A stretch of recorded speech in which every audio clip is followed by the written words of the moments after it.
Hey guys, welcome back to More Than a Mortgage. I'm your host, Gavin Sessions. This podcast has traditionally been all about storytelling. We've been trying to get more value added specifically for our entrepreneurial audience lately. I'm pumped to have Brianna Jessup join us today. She's a realtor here locally in the Treasure Valley. She's got a great story and also some really cool value adds she's going to share with us today. So I'm excited to learn from Brianna. We've had some conversations ahead of time, so I know a little bit of her story and kind of where we're headed. But the best part about this format, or this platform, I should say, is that we just get to learn as we go. So we're not exactly sure where that's going to be, but we're excited to have Brianna on the show today. Thanks so much for being here. Appreciate it. Gavin, thank you for having me. I've Absolutely. been watching your clips on Instagram for a long time. So when we connected, I was like, I know you do the podcast. I know. I think Yeah. if we met the first time in person, I was wearing one of my hats and you're like, the Sessions group. And Yes, at the Trade Winds, yeah, Trade Winds Parade. yeah, that was awesome. You as your wife. Yeah. Yes, that was I thought I was going to sell you a house. that was the first time I've been publicly recognized because of this. Oh, which was funny. Cool. Yeah. So that was a cool milestone. But Yeah. thanks for being here today. I appreciate it. Yeah. Thank you for having me. I thought it'd be fun if you could kick us off by maybe telling us a story about one of your first clients, if not your first, but I'm sure there's something memorable there. Yeah. One of my first clients, I'm actually closing my sixth transaction with today. Wow. I've been working with her since 2015. And at this point, I would consider her one of my friends. That's cool. Definitely. Yeah, absolutely. And I know all of her children, and I love her and her husband. And so, yeah, I'll be closing her sixth transaction today and her seventh transaction next week. Whoa. Yeah, buy and sell through different phases of her life. So, that's one of my favorite parts of this business that, takes longevity, but getting to rework with clients and watch them through different seasons of life and be a part of that journey with them is kind of unmatched. Yeah. Yeah, that's awesome.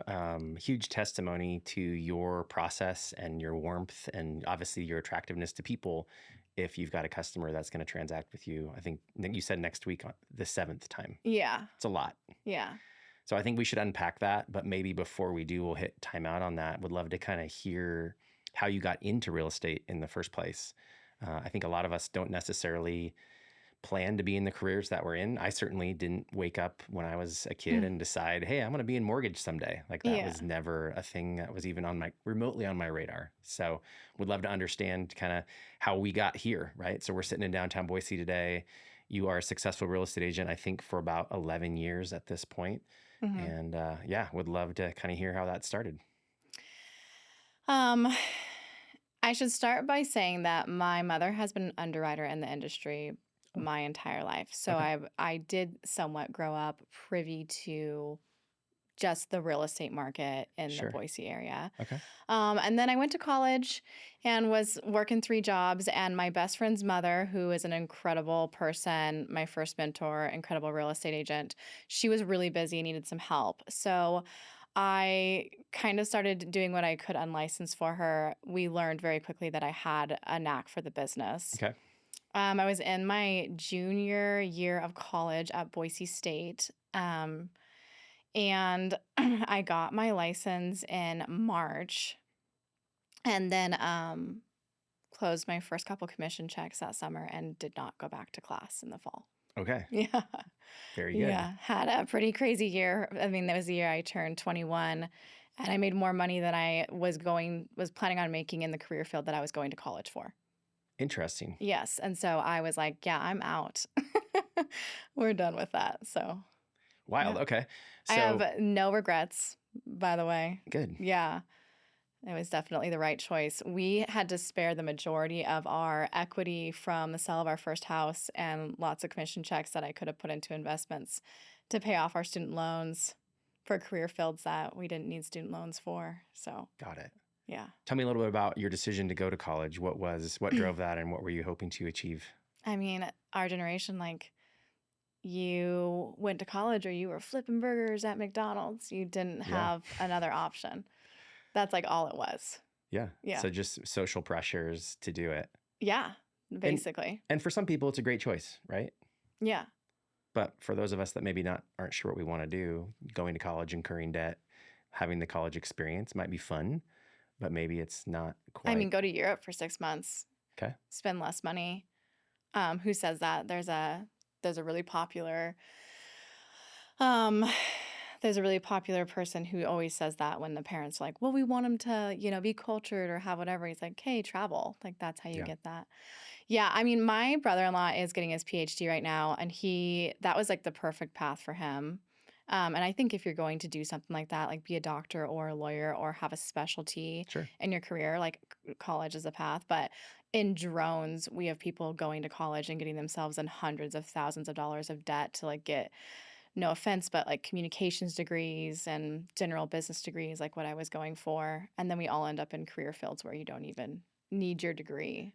So it's Yeah. just definitely over pushed, especially when trades are making the majority of income earners right now. Especially a business owner in the Yeah. trades, right? I mean, think about that. The power of owning a business is similar to kind of like the power of owning a house. You get Yeah. the opportunity to be self-employed and realize all those profits yourself versus being an employee of another company. No, if I don't have any qualms with someone that wants to be a W-2 employee of a company. That's Yeah. most people, right? And that's a great career path for a lot of folks. But I think being self-employed, especially in the trades, as you mentioned, is a great path, Yeah. especially now. I mean, it's the smartest path. My niece and her boyfriend chose to do trades, and he went to lineman school, and he already has a utility job making more Good for money him. than most of my clients do. Yeah. And my niece is in cosmetology school, and yeah, and she got grants for it, so she'll leave. They'll both finish within 9 months with no debt and right into career fields. Yeah. Yeah. That's cool. Awesome. I got to speak out of both sides of my mouth. I am a college grad. I did go for 4 years. I grew up in the Seattle area. For those of folks that maybe don't know that, but Yeah. I'm the biggest UW Husky fan you'll ever meet, Yes. football wise, which is on my water bottle here. So, but the ironic thing is, I didn't actually go to UW, which is weird. Oh, you didn't? No, and I grew up in that area, and I think I just wanted out of the Seattle area. Ended up going to Western Washington up north in Bellingham. Oh, So right on okay. the Canadian border. Yeah. And graduated just shy of 4 years with a business degree, and honestly didn't know what I wanted to do. I went to school, and I'm older than you. I went to school as a freshman in 2000, the fall of Oh, okay. 2000, graduated winter of Yeah. 2004, and that was what you did, right? So Yeah. thankfully I didn't incur tons of debt, but I had some coming out of school. Yeah. And my wife's parents were super generous, and they gave us a gift, and we were able to get rid of that pretty early on in our marriage, which was awesome. And I mean, that's the goal. yeah, it was great. That's the goal.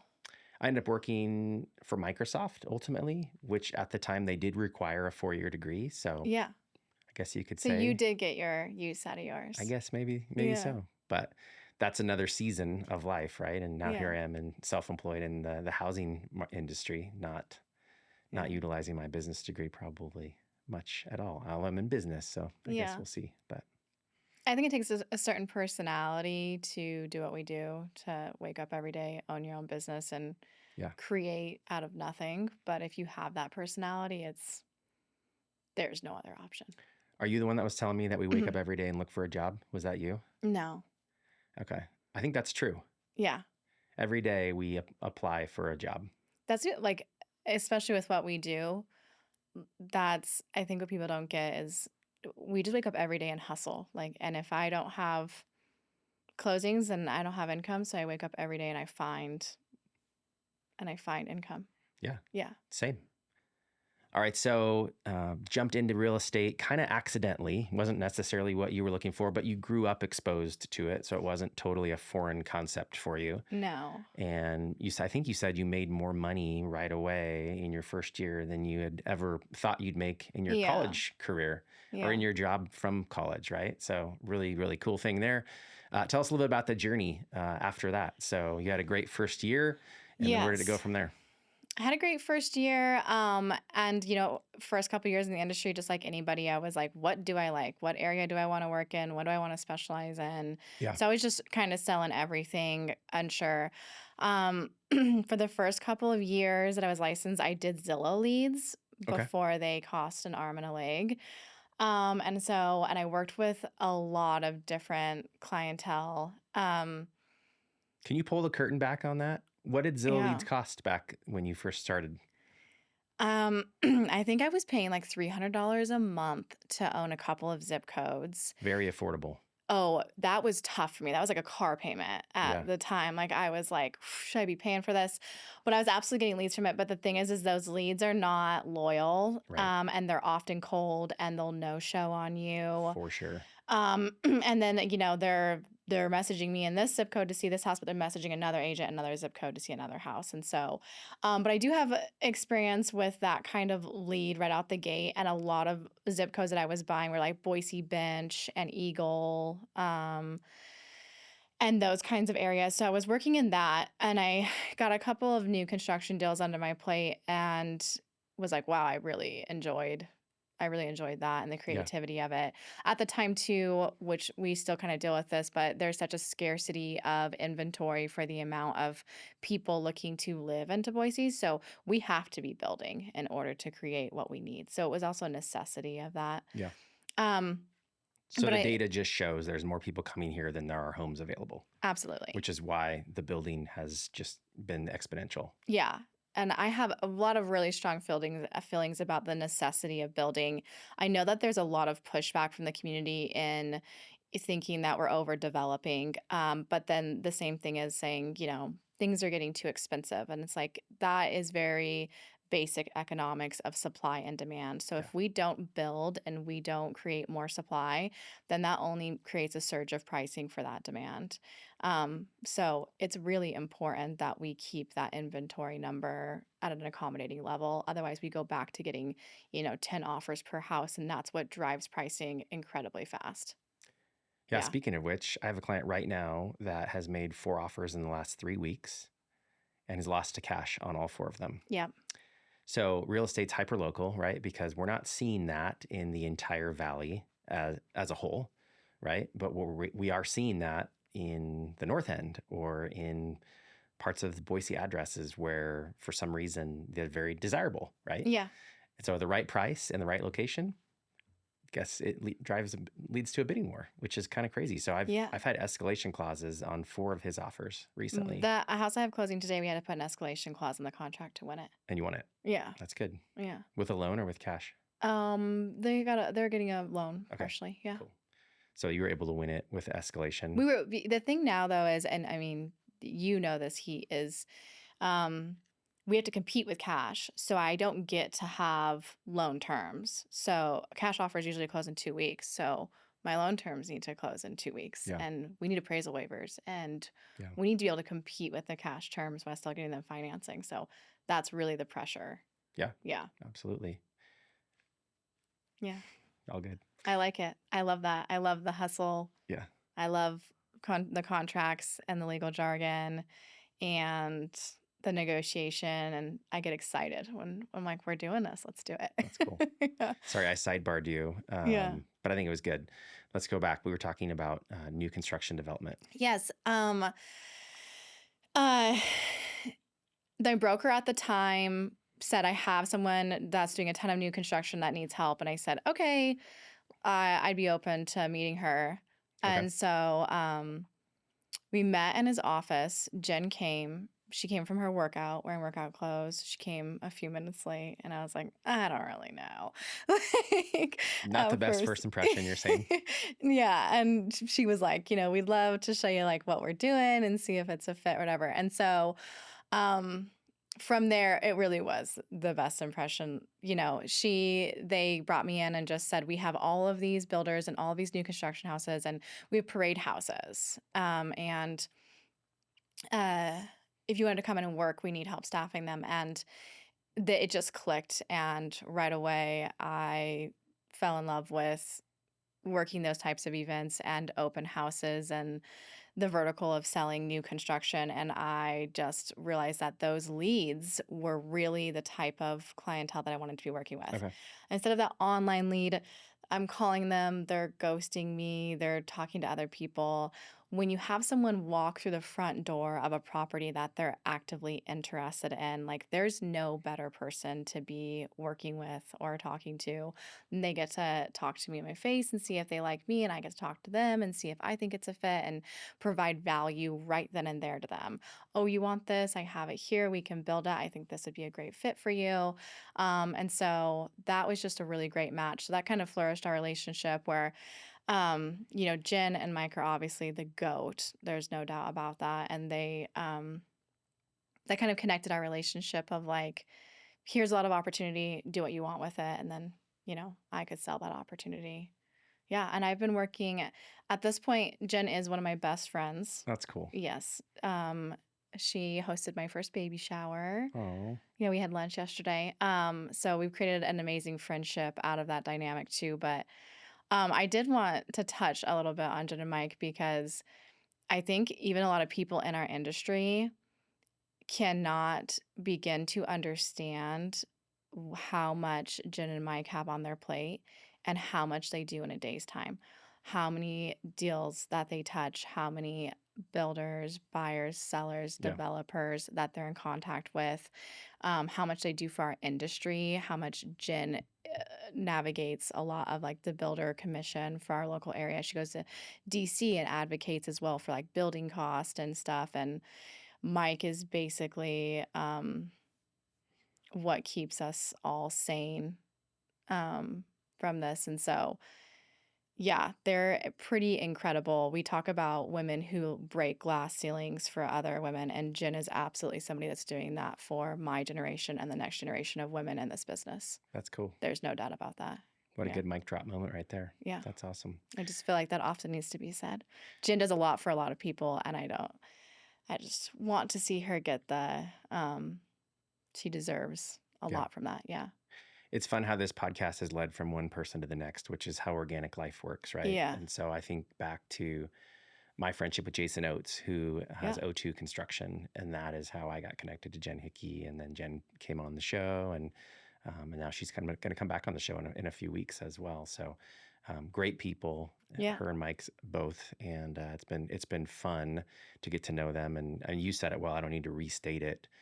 The amount of work that she and her team has done for the real estate community, specifically Yeah. smaller builders, boutique builders, as I think they call themselves, is pretty incredible. Yeah. And you should go into that a little bit about your involvement as well, because I Yes. think just being a home builder doesn't mean you can sell real estate, right?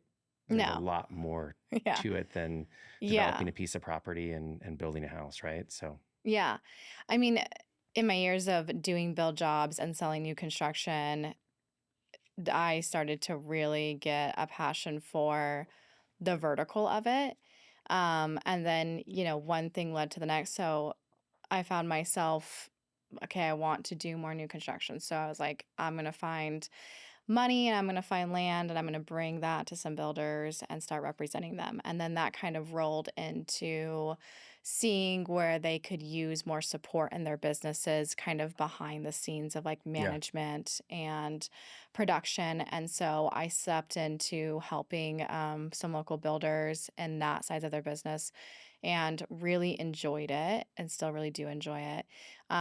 But trying to balance that with still focusing on what I primarily do and want to do, which is sell real estate. yeah, And so I've tried to kind of take that into smaller pieces. My husband and I are developing out a piece of land right now, our own development, and working on building our own house on it, and then doing the vertical on a lot of the other lots with some of those contacts. So that's kind of a way I'm getting to do a little bit of both. Yeah. that's awesome.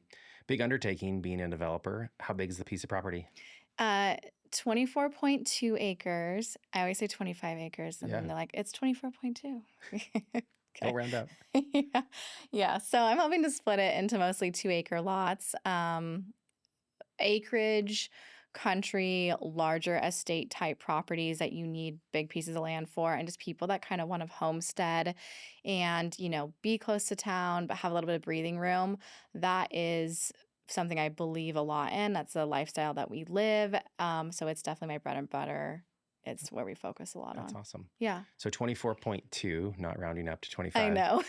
So maybe educate us, how much of that property gets gobbled up by roads and That's so funny. So my husband has spent the last 2 weeks, he's incredible. He can do anything. He spent the last 2 weeks building out 850 feet of what will be like private road and driveway. And that's only maybe a quarter of what he still has to build out. yeah.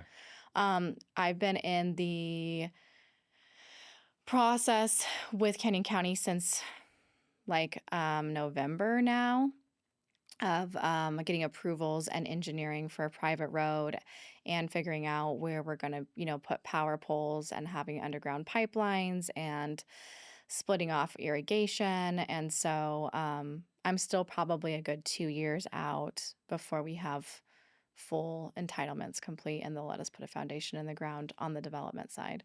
They did release our building permits, at least for ours. That's But cool. it's a lot of development is a lot of um, appeasing people at the county. Fair. There's a new loophole or new application, a new term they want you to meet every single time you go in. Yeah. Yeah. Do you know John Cotner? Yes, I do. He's going to be on the show in a couple weeks. He's a friend of mine He's as well. he's incredible. His houses, his developments. I know Yeah. all about his stuff that he does out in Emmett. I work a lot out there. Yeah. I'm excited to learn from him too. He and I played golf together a week or so ago in McCall. Yeah. He's part of Rock Harbor, so am I. So it's fun to have that in common. But he's a great guy, and I'm excited to have him in that seat and learn from him as well. But Yeah. it's Yeah. gonna be cool. So 24 acres. What's your ideal plat? Is that you can't get 12 homes on it because we have to have roads, right, and infrastructure. So are you hoping to get 8 or 10, or do you know? Hoping to get mine and then 8 more. Okay, so would 9. be- yeah. Okay, and you guys would have a 2 acre for yourself as well, or bigger? Probably like 5. Oh, Mhm. okay, very good. Mhm. So of the 24, 5 would be for yours, and then you're hoping for 9 other lots. 8 to 9. Yeah. 8 to We have 9 like a others. 1 acre minimum for where we're zoned. Okay. So if I can do, like 3 1 acres and the rest 2 acres, I don't think I know from experience that 1 acre isn't quite cutting it anymore. Okay. You do a 4,500 square foot single level home with an RV garage, you basically ate that entire acre. So if you actually want to have some extra pasture to have chickens or a big shop or goats or whatever you want to do, you kind of need that too. Yeah, you're probably spot on. I had a conversation, it had been years ago, with a local builder. I won't even say his name, but he said there were so many people coming from other states, specifically California, that had the Idaho dream of they want 5 acres. Yes. And the reality is he's like, they don't really want 5 acres. No. They think they do, but they actually probably want 1. 1 to 2 is really the sweet spot. Yeah. 5 acres is spending all of your weekends working on your property. That's Yeah. the reality. So I ask people, I'm like, do you guys have a lot of hobbies? And if they say yes, like, we like to boat, we like to travel, we love to go to the parks. I'm like, okay, you want 1 to 2 acres, you don't want 5. Yeah. That's probably 100% Yeah. true. That's Yeah, well they said. say we don't have any hobbies. We just stay at home all the time. I'm like, okay, 5 acres is for you. Yeah. On lots of that size, are these going to be sewer, or are they going to have individual septics and wells, or how's that work? Yeah. So everything will have its own individual septic Okay. and well. They'll have pressurized irrigation and power connection that will run to them. No natural gas. They'll either be all electric or put in a propane tank. Got it. Yeah. So would you call yourself kind of on the rookie side of development, or have you been doing this for long enough that we should give you more of a professional No, hat? absolutely rookie Okay. by all means. I do help some of my builders. I mean, I've been to a billion planning and zoning meetings, and I have like a really good pulse and gist on the basics of and helping in certain situations and Yeah. diameters of it. But this is absolutely my first time, like from start to finish, doing it by myself. Cool. Yeah.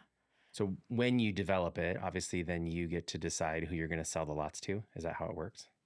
Well, I'm a real estate agent, so I have certain regulations in place. But Sorry if I misspoke and yes, not I was trying to going to get you say in you're trouble making there. it seem like I'm No, going to handpick. sorry.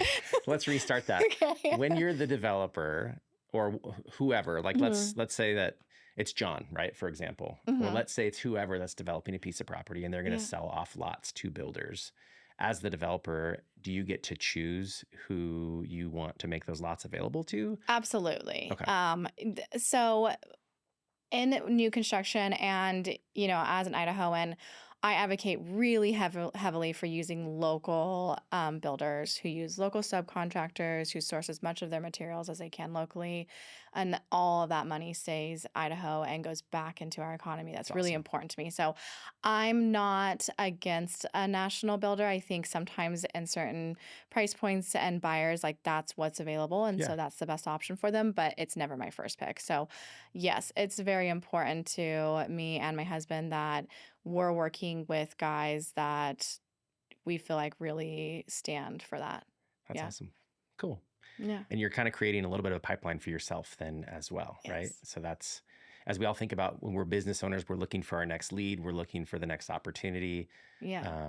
To be able to create it yourself is Yeah. massive. I mean, as far as if we really want to get into the nitty-gritty of this, our intention is to self build out half of the lots with a few of my preferred contractors. So not only will we be making the lot price on it, and Yeah. I'll be making the real estate fees on the sell, we'll also be taking a certain, 30 to 50% revenue off of the home sell as well. So it's really the highest way to capitalize on doing our own development. So cool. Yeah. If somebody wanted to get into this and they've been in real estate for a long enough period of time, did you bring your own money to the table to purchase this piece of property, or did you find investors? Or tell me a little bit how that works. Um, we are at this point on our own money Mm, into it for land and to date like road and development. But once we get into the final conditions process with the county, yeah. they'll be like, okay, now in order for us to finalize it, you've got to, do a certain amount of things. Yeah. At that point, I do have an investor lined up you know, who would step in Sure. if that's the point. Yeah. That's awesome. We actually sold, we had a cabin in Donnelly that we were heavily Airbnb. That was a pretty successful short-term rental. And so we sold that and our primary residence earlier this year in order to go all in on Nice. this development Okay. piece of land. Yeah. Cool. So tell me about, would you recommend this? I mean, you're kind of how far into this are you? We closed on the property last June, but it's been a lot of moving parts. Like I said, we had to we sold our Airbnb fully turnkey, Okay. which was great. And then in the midst of it too, we had our third baby. So That's awesome. so that was chaotic. So we kind of like put off selling our house until the baby was born, and then we sold our house this spring, earlier this Okay. year. Yeah. So Cool. So you're able to close on the land a year ago, mhm. June, and then now you guys are at this point really making progress. So it's been a little bit more than a year at this stage, Yeah. and multiple years left to go. A couple years left to go. Well, we'll have our house finished, probably by spring at the Okay. latest.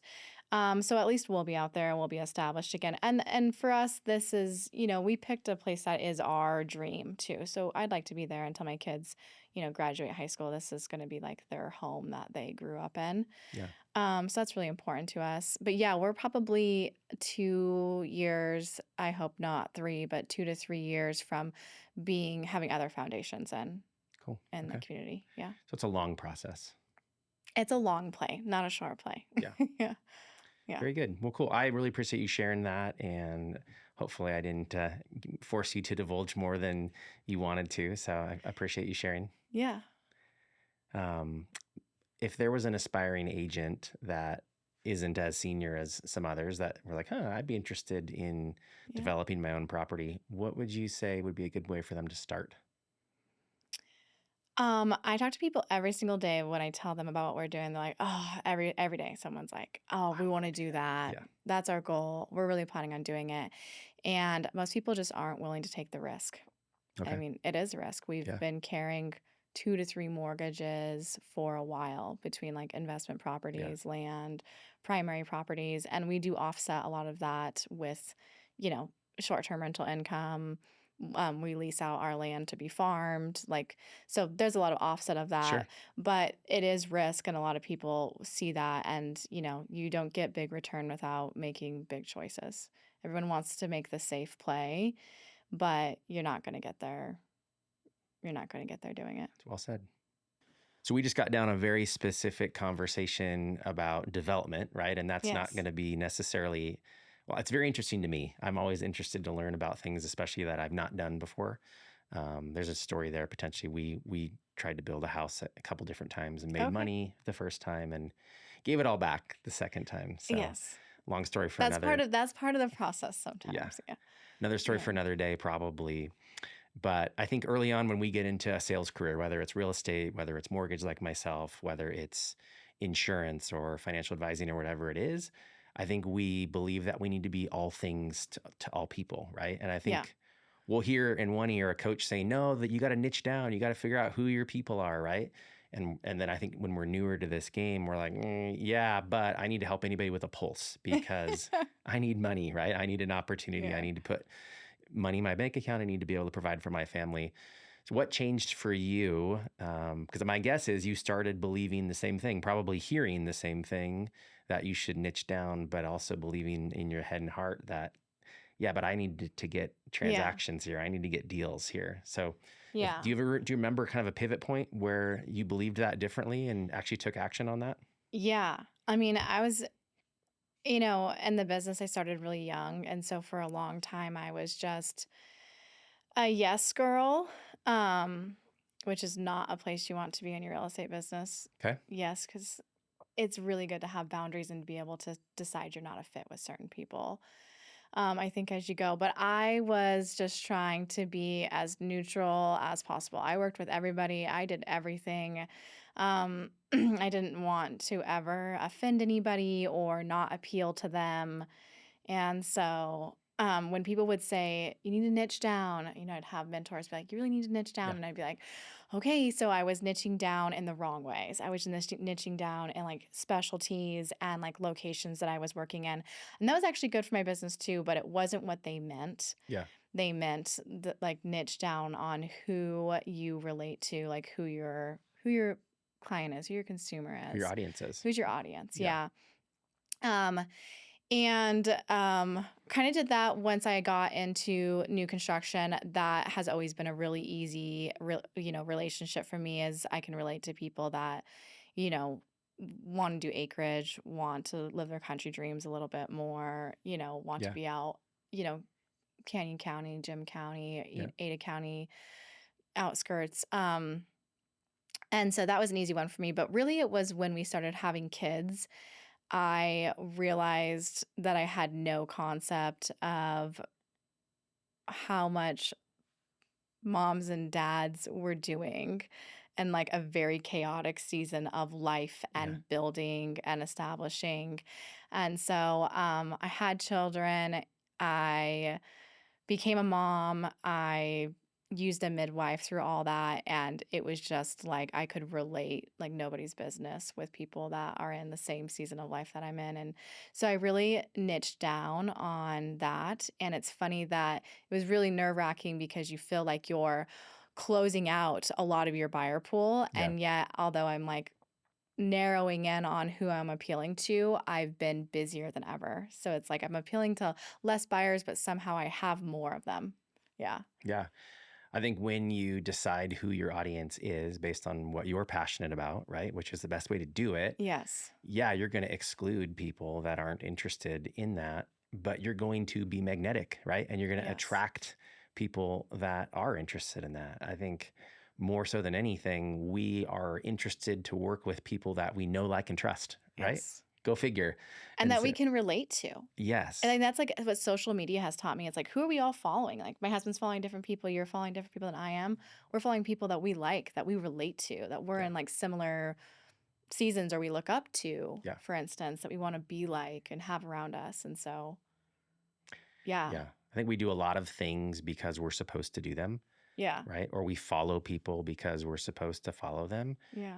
But unless you can relate to them, the opportunity to really actually grow in relationship with them and see if you vibe with them or if you could be complementary to each other is probably pretty minimal, right? And so I think the more, like you just said it well, the more we can identify who we want to serve, Yes. yes, we're going to exclude some people because Yeah. they're not going to fit that avatar or whatever it is, or that audience, that archetype, but Yeah. it's going to help you be much more magnetic and attractive. I mean, you just said it when you say serve, though. I think that, that's really what I fell into is finally for the first time in my life, I felt like I had somebody I felt like I could serve and that I could provide value to and tithe to and help, be there for and guide. And that was the first time I really felt like I was serving somebody with a purpose in my business and that I was helping them. That's awesome. Yeah. I call that the head to heart transition. I talk about that all the time. Like, we know kind of what the right thing to do is up here, but it doesn't necessarily always travel that highway down to our heart. And then out of our heart is where we're Yeah. passionate, right? And out of our heart is where we can actually do things, sometimes for the right reasons, hopefully, but also sometimes for selfish reasons because our hearts are evil at this point, right? So And my favorite part about it is since I've niched down really hard in this, I am enjoying the people I'm working with so much. that's great. I feel like, and I'm not exaggerating, everybody I've been working with, we're leaving best friends. Like I'm overwhelmed with them. I'm like, well, we should invite them. I want to hang out with them. I love her.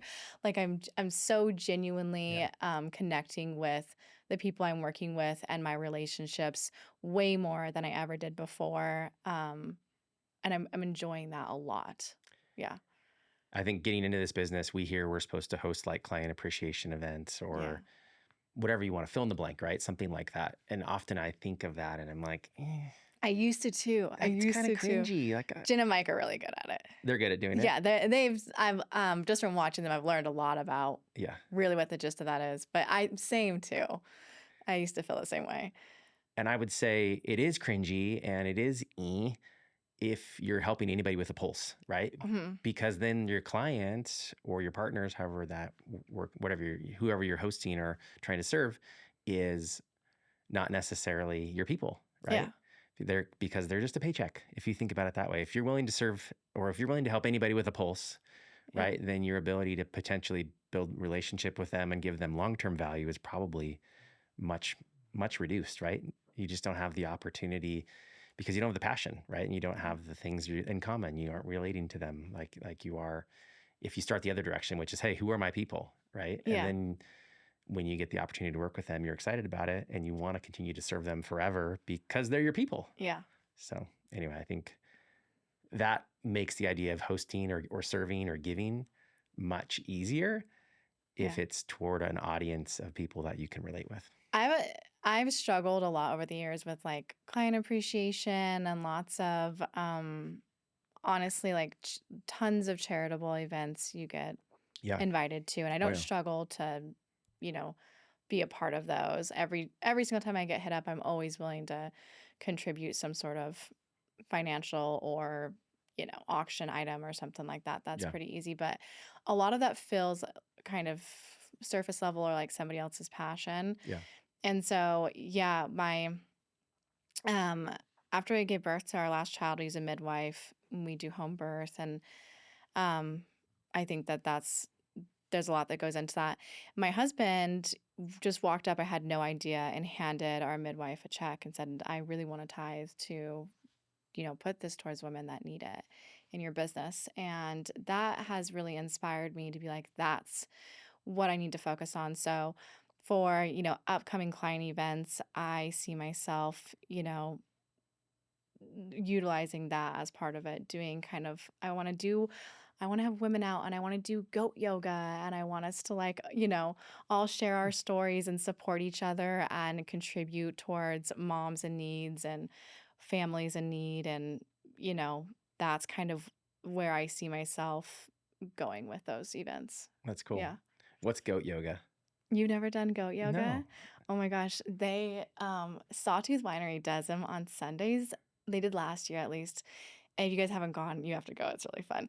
And so there's a local farmer that always has baby goats because they breed them. And Yeah. so they kind of like put up a fence and you go out and they like instruct yoga. It's beautiful out there and like while the sun rises and then Yeah. the little baby goats run around and they like baa and like they Oh, like that's jump on fun. your back and it's just like so cute and fun. Baby goats are cute. Yeah. Very cute. There's a picture of me coming to mind. I was in Chelan, Washington, probably when I was about, I don't know, 21, having coffee on the sidewalk, and somebody had a baby goat Yeah. that they brought, and I picked this thing up in my lap, and We it's had goats when I was growing up. We had these 2 miniature goats when I was in high school. And my dad is like the animal whisperer. And so we never had them locked up or anything. They would just like run around the property yeah, like dogs all day. And I had such a love-hate relationship with these goats. I'd be like unloading my car and they'd be like in it or like standing on my roof when I was trying to leave. And like they were just really rambunctious and they were fun. Yeah, we that's loved awesome. them, but You ever feed it a tin can? feed it a tin can? Yeah. Don't No. goats eat anything? Okay, people think that. And I love the videos where have you seen like people will hire the guy with his goats to come take down their brush Yeah. instead of hiring a Yeah. landscaper? Yeah. Yeah, never experienced that. All the goats I've ever had in my life are so spoiled. They eat really good grain. They wouldn't eat a weed to save their life. So we'll see. We'll see if I ever have goats that actually eat weeds or anything. With 5 acres, you got to be planning to have some animals, right? Yeah. My husband is, he he does all of that. And he's very good at it. So he does meat hens every year. We do chickens. We just had like 60 or 80 chickens. That's a lot. Yeah, and so we just did our meat hens. Him and his dad are doing 2 pigs this year, and then we'll do a cow. He hunts for us.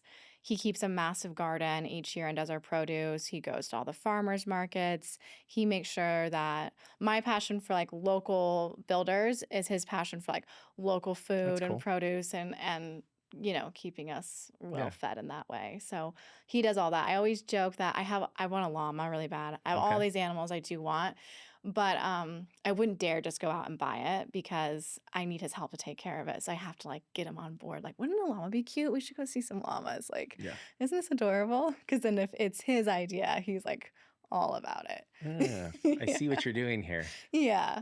If That's I just cool. bring it home, he's gonna be like, "You're feeding that thing." I'm like, Yeah. "Oh, that's not really what I had. I didn't think That's about not that really what I had very. in mind." Yeah. Yeah. With your property, you guys already own it, right? Are you Yeah. already actively using it at this point? Is there already animals on it or no? It's been being farmed. Oh, okay. Yeah. Got it. So aside from my husband putting in the road, I shouldn't say us. I didn't do anything with that. But aside from him putting in the road, yeah, it's been actively. They just did their second crop, so they're kind of making a moat around us. It makes me laugh every time I think about it because it feels very old school, like Like further Field of wall. Dreams kind of deal? Yeah. What are they growing? Mint. I Oh, think it's mint probably smells this good. year. It smells great. Yes. My That's husband cool. wants them to grow corn because it's great for waterfowl hunting for when the birds drop. But I just want it to be houses. So You want to grow houses. yeah, I want to grow houses. That's awesome. Yeah. All right, tell us a little bit about your family. I love your passion for moms, by the way, and parents. Yes. I'm a parent as well. My kids are older than yours, but I've got 15, 13, and 11 at Oh, this so you're point. in a different season.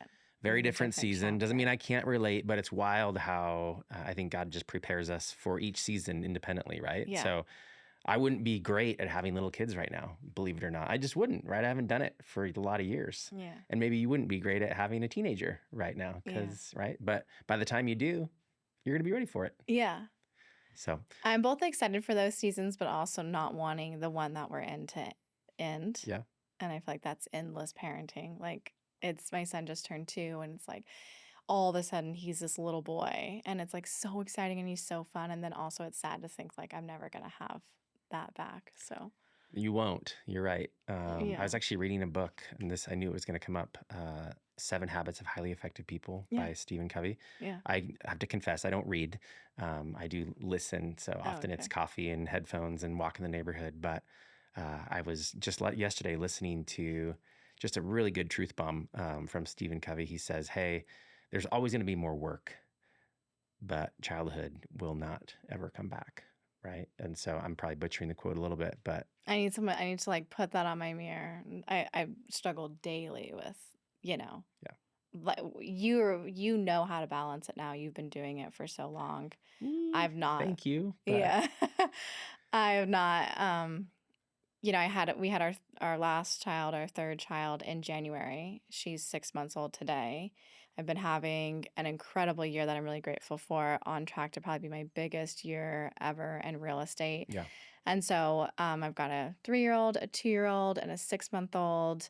I'm still, waking up at night to feed, and my husband and I are just passing the kids back and forth and running and hustling and making it work. And it feels super special and super chaotic all at the same time.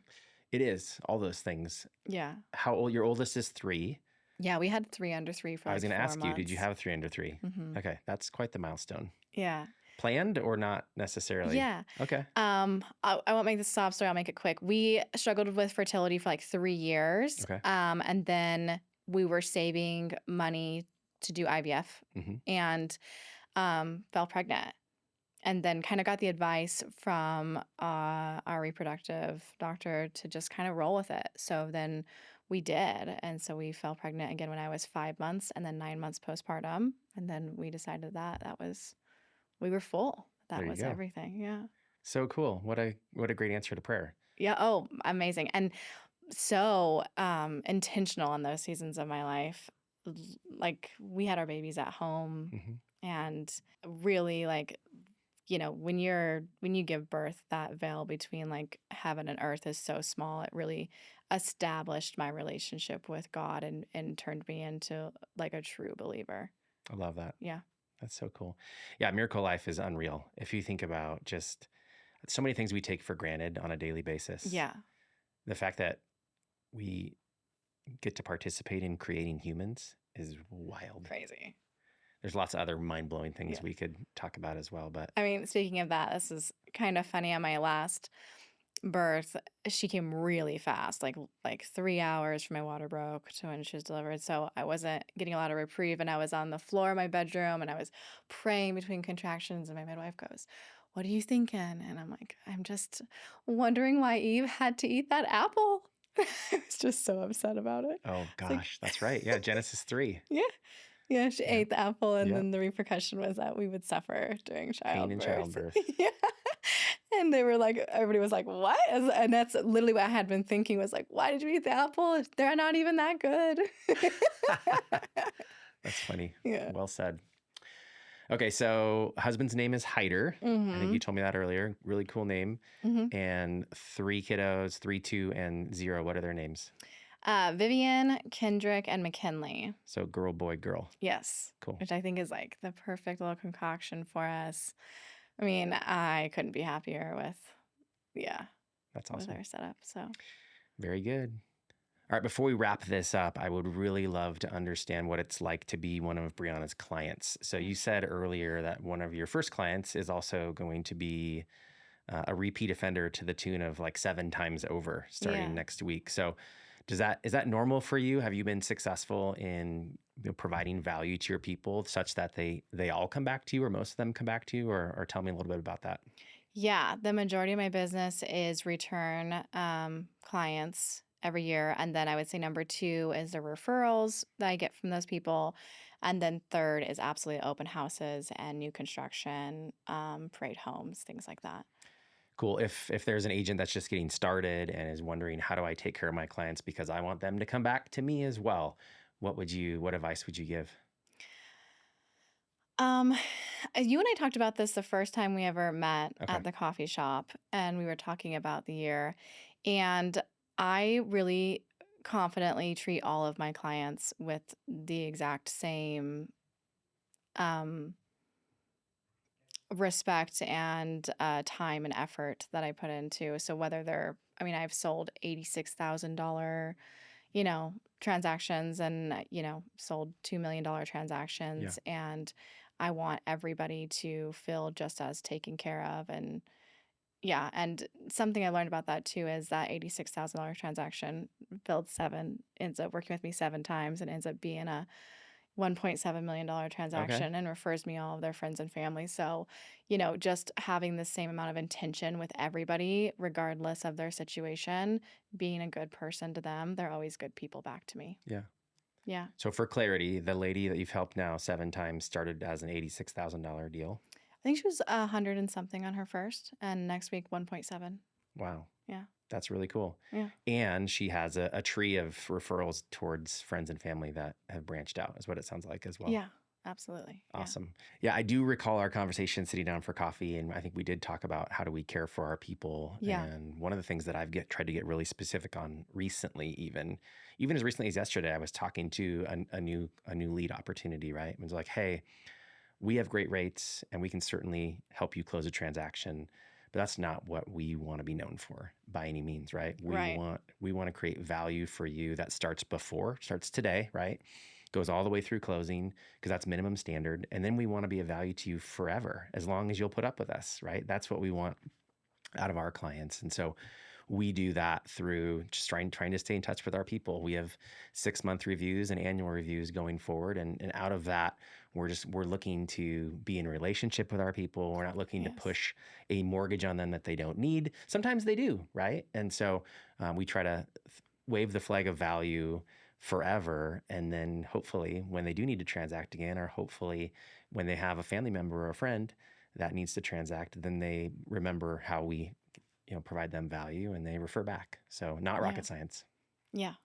So both of us have had our phones ring a couple times during this interview, which is a good sign. That's fine. I think you've got a closing that's happening today. I got to give somebody keys. I have a house that just funded. Heck so I yeah, gotta that's leave. awesome. Yeah. Well, congrats on that.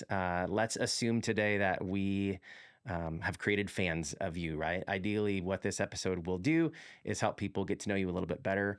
They don't yet know if they like you or can trust you if they don't know you, right? Yeah. But this is a great start. And so what's the best way for somebody to get in touch with you? I would love for everybody to follow me on my Instagram. Awesome. It's bbjessup.realtor. Okay. And I would say that is my resume, and it's a great way to get to know me and to know what I'm doing. And that's just I post a lot of Idaho too. If you're relocating here, all the best spots. So Fantastic. Cool. yeah. Follow her on Instagram. That's awesome. And I'll just conclude us here by saying if this content's been valuable to you, we would ask that you like it and share it and subscribe if you would.